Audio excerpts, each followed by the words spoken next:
Hallo, ich bin Hans-Peter Zimmermann, Privatpilot für Helikopter und Flächenflugzeuge. Auf den Tag genau ein Jahr vor dem schlimmen Unfall mit der Ju-52 und dem Unfall am Lopper am Vierwaldstättersee, wo ein Testpilot seine ganze Familie und sich selbst ausgelöscht hat. Auf den Tag genau ein Jahr vorher, am 4. August 2017, ereignete sich an der Diavolezza im Engadin eine Tragödie. Vom 30. Juli bis 5. August 2017 führte der Aeroclub der Schweiz unter dem Patronat der Stiftung Pro Aero das jährliche Aviatik-Jugendlager durch, abgekürzt JULA. Das JULA findet seit Beginn der 80er Jahre statt und richtet sich an Schweizer Jugendliche mit dem Zweck, ihnen die verschiedenen Bereiche der Fliegerei näher zu bringen. Das JULA 2017 wurde von knapp 200 Jugendlichen im Alter von 13 bis 17 Jahren besucht. Es war geplant, mit jedem Teilnehmer, jeder Teilnehmerin im Verlauf dieser Woche eine Lufttaufe ab dem Flugplatz Samaden durchzuführen. Eine Lufttaufe, das ist so ein kurzer Rundflug mit einem Sportflugzeug, um so das erstmalige Erlebnis des Fliegens zu vermitteln. Wie schon in früheren Jahren war ein damals 61-jähriger Pilot, nennen wir ihn Hans, zuständig für die Organisation dieser Lufttaufen. Am Morgen des 4. August 2017 standen für die Lufttaufen 2 Flugzeuge zur Verfügung. Eines davon ein Archer 2. Ich habe leider keinen Archer in meinem Flugsimulator. Ich verwende daher einen Robin mit dem gleichen Motor. Und dieser Archer 2 wurde von Hans pilotiert. Um 8:42 Uhr startete er mit 3 JULA-Teilnehmern auf der Piste 03 in Samaden und flog anschließend in südwestlicher Richtung über den Silvaplanersee. Dann um den Silsersee herum und danach über die Forclaz-sur-Lay zurück nach Samaden. Dabei überflog der Pilot der Hotel Bravo Papa Eco Romeo das Berghaus Forclaz-sur-Lay auf dem gleichnamigen Pass im Steigflug mit einer Überhöhung von knapp 100 Metern, also 300 Fuß und rechtwinklig zur Krete. Also 2 Dinge, die man nicht tun sollte. Eine ist sogar illegal. Man sollte über unbewohntem Gebiet immer einen Abstand haben von 500 Fuß, über bewohntem Gebiet einen von 1000 Fuß. Also das war schon mal illegal und direkt rechtwinklig über die Krete, das weißt du vielleicht noch aus meinem Ju-52-Video, sollte man nicht tun, weil man dann keine Möglichkeit hat für eine Umkehrkurve. Wenn also hinter der Krete irgendwas wäre und man umkehren müsste, ist links ein Berg und rechts ein Berg. Eine ganz schlechte Gebirgsflugstrategie. Und das Ganze noch im Steigflug, was sowieso tabu ist. Bevor wir zum anschließenden Unfallflug kommen, möchte ich meinem Unverständnis Ausdruck geben, dass das nie jemand gemerkt hat, dass es da einen Hasardeur gibt unter ihren Kollegen. Das muss man doch gemerkt haben. Oder es gab vielleicht auch mal Reklamationen von Außenstehenden, dass die gesagt haben, du, da fliegt einer ständig sehr tief über Gebirgskreten, ist das überhaupt erlaubt? Also in irgendeiner Form, meine ich, müsste das aufgefallen sein. Kann es sein, dass man einen Kollegen nicht anschwärzen wollte? Kann es sein, dass man gesagt hat, naja, es ist halt ein erfahrener Pilot und dem da reinzureden, das sieht blöd aus. Also ein bisschen ähnlich wie bei der Ju-52, wo das einfach schon zur Kultur gehörte, dass man sehr nah an den Bergen flog und sich Dinge erlaubte, die eigentlich gar nicht erlaubt waren.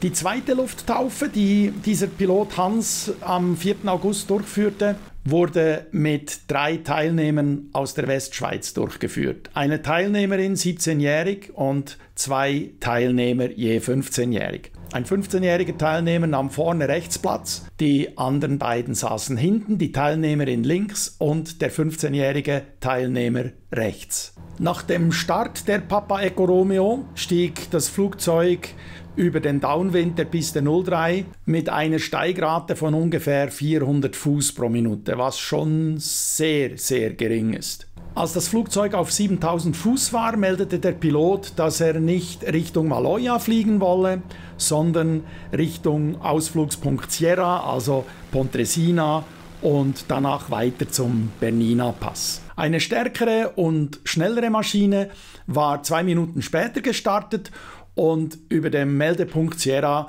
waren dann beide Flugzeuge ungefähr gleichzeitig, wobei die stärkere Maschine deutlich höher war.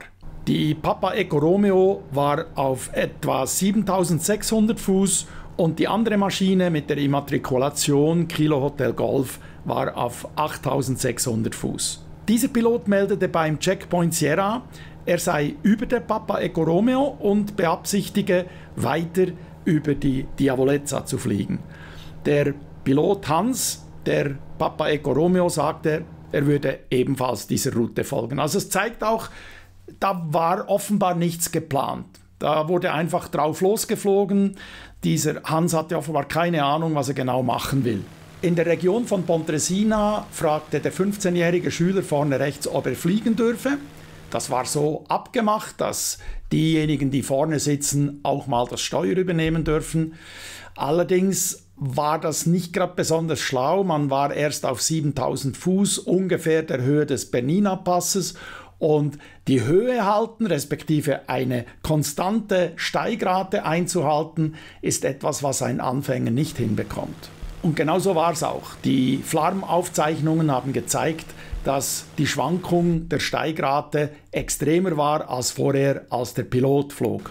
Auf der Höhe der Talstation der Diavolezza-Bahn hatte das Flugzeug etwa eine Höhe von 9000 Fuß. Natürlich deutlich zu wenig, um über die Diavolezza zu kommen. Korrekterweise zeigte der Pilot mit einem Handsignal an, der Schüler soll eine Linkskurve fliegen zum Steigen. Das tat er auch. Er stieg allerdings in dieser Kurve nur etwa 275 Fuß, was extrem wenig ist. Auf der Höhe von rund 9200 Fuß zeigte der Pilot wieder mit Handgesten an, der Schüler solle jetzt in süd-südwestliche Richtung weiterfliegen. Zur Information, die Diavolezza ist 9700 Fuß hoch. Die Papa Eco Romeo nähert sich im Steigflug dem Westufer des Ley da Diavolezza und fliegt dann auf knapp 9500 Fuß östlich am Corn Diavolezza vorbei. Dabei überfliegt sie den Sattel östlich des Corn Diavolezza mit einer Überhöhung von ungefähr 25 Metern, also 75 Fuß. Absolut kriminell. Und eine Geschwindigkeit über Boden von 80 Knoten. Das wäre soweit okay, aber es verträgt auf dieser Höhe dann überhaupt nichts mehr. Also wenn man dann noch versucht, am Knüppel zu ziehen, die Nase zu heben, dann ist man ganz schnell im Strömungsabriss. Der Pilot hat es sage und schreibe den 15-jährigen Schüler angewiesen, über die Bergstation der Diavolezza-Pendelbahn zu fliegen. Dann flog das Flugzeug über die Stütze Nummer 8 der Sesselbahn Diavolezza-Firn Saas-Queder mit etwa 20 Meter Überhöhung und leitete danach eine Rechtskurve ein. Wahrscheinlich hat der Pilot dann gemerkt, es reicht ja doch nicht über die Diavolezza. Also er hat offenbar keine Ahnung gehabt, wie hoch dieser Berg ist, obschon er diese Gegend gekannt hat. Die Passagierin hinten links, das ist die einzige, die überlebt hat, die gab später an, die Kurve habe sich sehr steil und eng angefühlt. Und logischerweise verlor das Flugzeug dabei an Höhe und unterflog die Seile der Pendelbahn und auch die Stromkabel und die Telefonleitung zur Diavolezza. Und dann schlug die Papa Eco Romeo auf einer Höhe von etwa 9400 Fuß in flachem Winkel auf dem Gelände auf. Dabei schlug das Flugzeug zuerst mit dem rechten Flügel auf und deswegen hat nur die Passagierin hinten links überlebt. Alle anderen waren auf der Stelle tot. Die Schweizerische Sicherheitsuntersuchungsstelle SUST hat zwar keine Sicherheitsempfehlung ausgesprochen nach diesem Unfall, aber sie hat doch nicht unerwähnt gelassen, dass eine Mitursache die Tatsache war, dass die Organisatoren es zuließen, dass ein nicht als Fluglehrer zugelassener Pilot die Führung eines Flugzeugs einem Laien überließ.